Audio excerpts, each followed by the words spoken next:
ফের সুতি থানার পুলিশের সাফল্য। এবারে এক বাংলাদেশি যুবককে পাকড়াও করল জঙ্গিপুর পুলিশ জেলার অন্তর্গত সুতি থানার পুলিশ। মঙ্গলবার রাতে সুতি থানার ছাপঘাটি এলাকা থেকে গ্রেফতার করা হয়েছে তাকে। পুলিশ জানিয়েছে ধৃত যুবকের নাম মোহাম্মদ মেহেদি, বয়স 26। তার বাড়ি বাংলাদেশের চাঁপাই নবাবগঞ্জ জেলার শিবগঞ্জ থানা এলাকায়।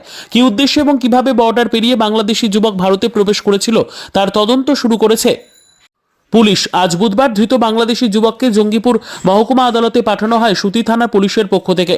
এদিকে বাংলাদেশি যুবককে গ্রেপ্তার করে পাশাপাশি 7.5 কেজি গাঁজা সহ এক ব্যক্তিকে গ্রেপ্তার করেছে সুতি থানার পুলিশ। বাড়ির ভেতরে গোপন